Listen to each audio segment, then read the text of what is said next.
I'm at the Heckington Mill for today's masterclass. Working windmills are a big thing in Lincolnshire, but Heckington is the only one with 8 sails. It's been beautifully restored a few years ago, and it's run by a very dedicated crew of volunteers. My name's Nat McMillan, and today I'll be presenting the first session of 3 on training, development and learning.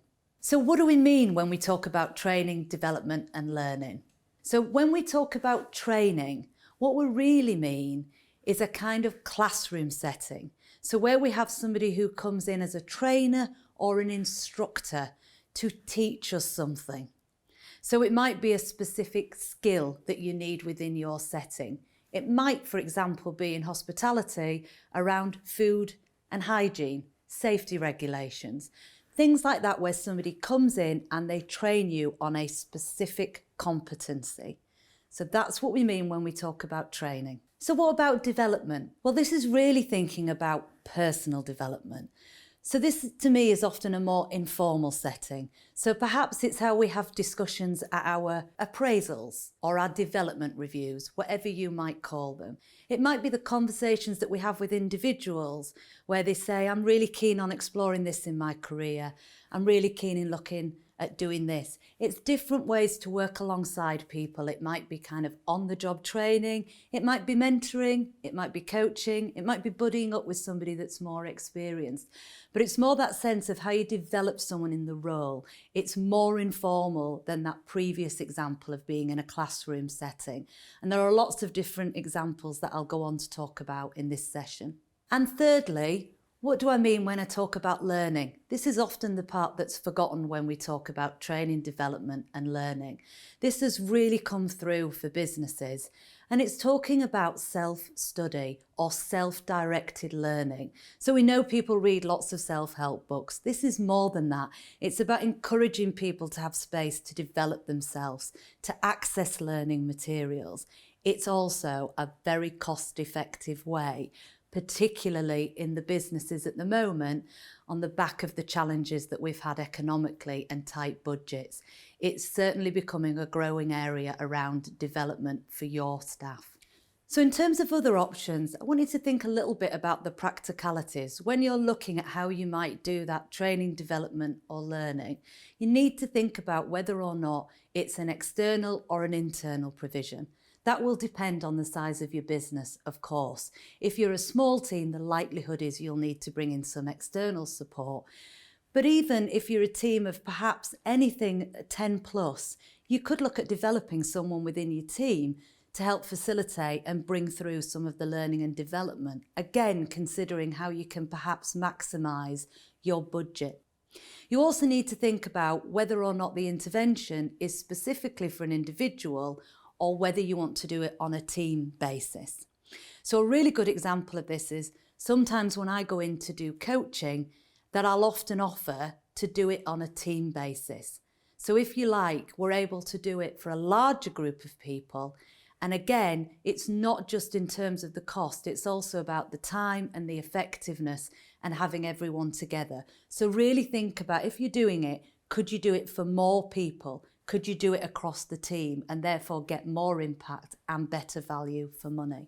You also need to think about whether it always has to be face-to-face. We've all learned over the last 18 months around digital and how much more we can use it and how we've all got used to it.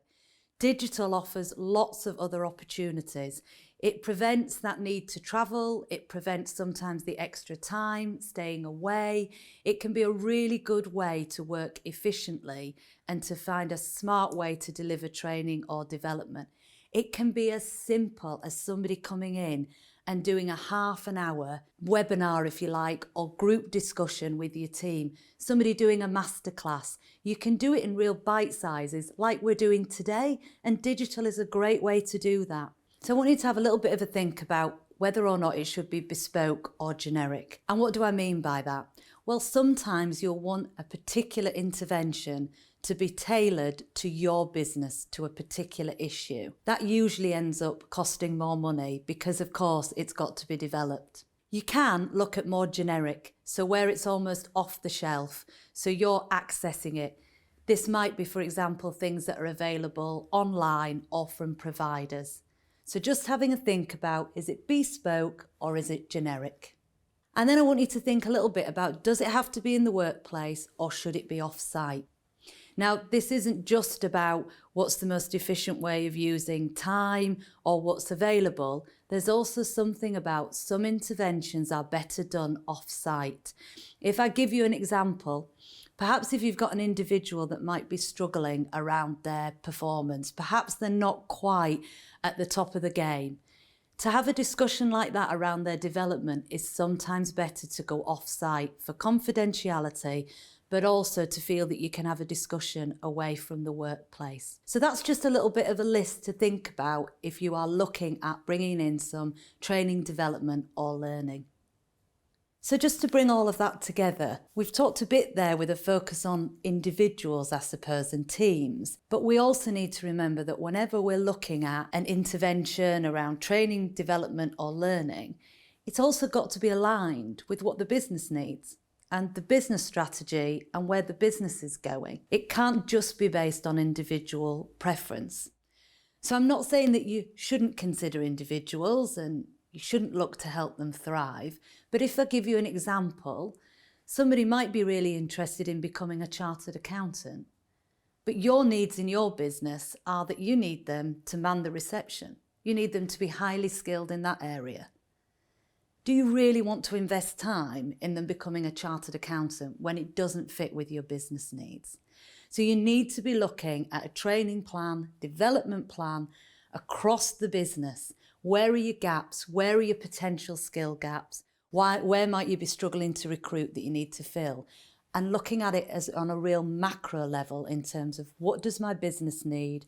Where are our opportunities, our risks, our gaps? And how do we make sure that we are addressing our training and development learning needs around that? So that's the end of the first session of 3 on training, development and learning. I hope you found the session both interesting and useful.